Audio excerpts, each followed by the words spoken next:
In the heart of Kogi State, Nigeria, lies a colossal ghost, a giant that never woke up, a structure so vast, so expensive, and yet completely useless. They called it the Ajaokuta Steel Mill, Africa's largest steel project, meant to industrialize Nigeria, create hundreds of thousands of jobs, and make the nation a global steel power.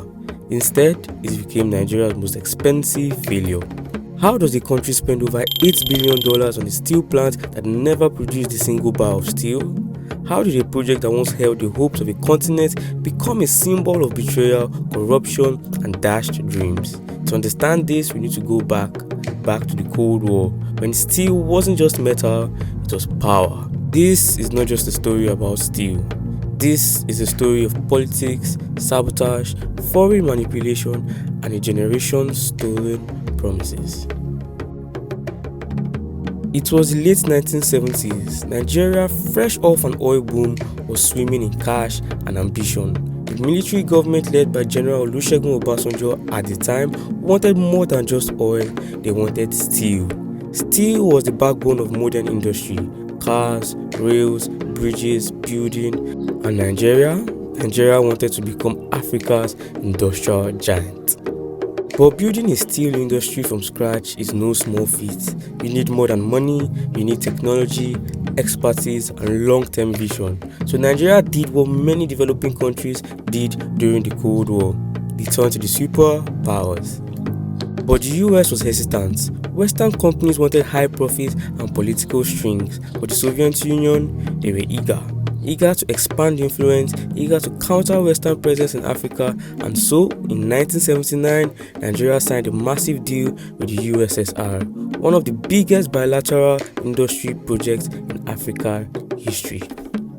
The agreement: the Soviets will provide technical expertise and equipment. Nigeria will provide raw materials and funding. Together, they will build the Ajaokuta Steel Complex, a city of steel sprawling over 24,000 hectares with 43 different industrial units, a railway system, staff housing, schools, hospitals, even a seaport on the River Niger. At full capacity, Ajaokuta was designed to produce 1.3 million tons of steel annually, with plans to scale up to 5.2 million. It was supposed to be the backbone of Nigeria's economy, fueling shipbuilding, car manufacturing, railway construction, and a modern industrial revolution. By 1983, over 90% of the project was reportedly completed. Hope was high. Nigerians believed the steel dream was finally real. But not until things began to fall apart, as usual. The year was 1983. As the Ajaokuta steel dream neared completion, Nigeria plunged into a familiar storm: military coups and unstable leadership.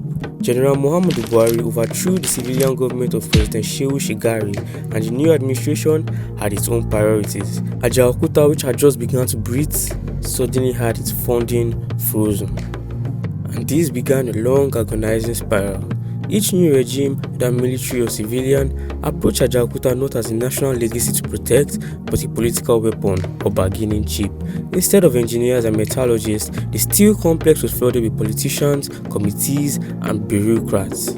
Contracts were re-awarded, revoked, and renegotiated with suspicious frequency. Money meant for equipment disappeared into ghost accounts. Spare parts meant for blast furnaces were imported at inflated prices and in some cases never delivered. The Soviet engineers, frustrated and disillusioned, eventually packed up and left.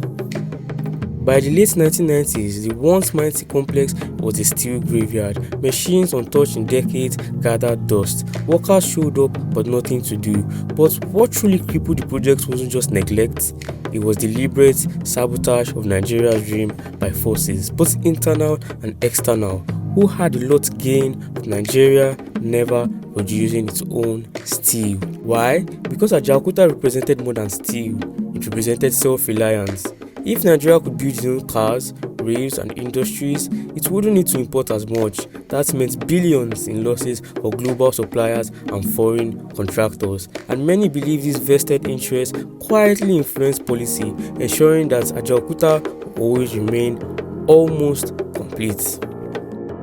In 2004, under President Olusegun Obasanjo, a new plan was introduced to revive Ajaokuta, this time by handing it over private investors. A concession was signed with the Global Steel Holding Limited (GSHL), an Indian company, giving them control of the Ajaokuta Steel Complex and Nigeria's iron ore mining company Ajaokuta.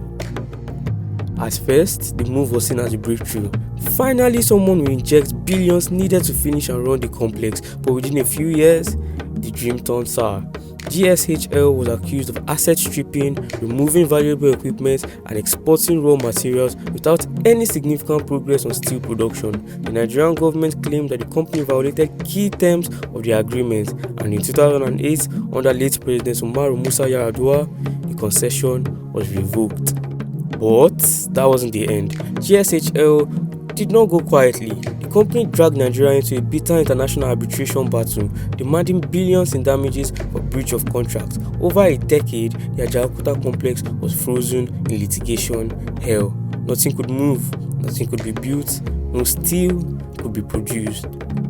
It wasn't until 2020, after years of negotiation, that Nigeria finally reached a settlement agreement with the GSHL. The government reclaimed full control of the plants, but at a huge cost. Over $496 million was paid as part of the deal, and still, Ajaokuta remained unfinished, unproductive, and largely abandoned. In the court of global business, Ajaokuta became a cautionary tale, a billion-dollar project with world-changing potential, choked not by the lack of resources but by foreign interests, bad governance, and a failure to defend Nigeria's national assets. While government and foreign investors played tug-of-war over Ajaokuta, the people who mattered the most, the workers and the communities, were left to suffer in silence. At its peak, Ajaokuta steel plant was supposed to produce over 500,000 direct and indirect jobs. It was meant to turn Nigeria into a full industrialized nation, producing its own steel for roads, bridges, railways, and even weapons. But instead of a city of steel, Ajaokuta became a ghost town. Thousands of workers were recruited in the 80s and 90s, many of them trained abroad in Russia, in Ukraine, in India, learning to run complex machinery, hoping to return to build their country. But they came back to locked gates and cold machines. Some were left unpaid for years, receiving basic salaries without allowance or pensions. Others died waiting to receive retirement benefits that never came. The once vibrant staff quarters of Ajaokuta are now overgrown, filled with silence, despair, and stories of wasted potentials. And then there's the Takpe community, home to the iron ore mines that feeds Ajaokuta. Decades of mining left the land scarred, yet the people got little in return. Poor infrastructure, polluted water, and failed promises. Youths who should have been technicians, engineers, factory supervisors ended up being bikemen, hawkers, or trapped in poverty. Dreams rusted along with the machines. Even the entire country felt the weight. Nigeria became the only OPEC nation that couldn't produce its own oil pipelines. The rails, the skyscrapers, the cars, all still imported, all because one plant, one vision was buried under decades of failure. The real tragedy of Ajaokuta isn't just in steel, it's in the lives lost, talents wasted, and futures robbed. And a word of advice: sometimes the cost of failure isn't in money, but it's in the futures we bury beneath it. Like, comment, subscribe, and I'll see you in the next one.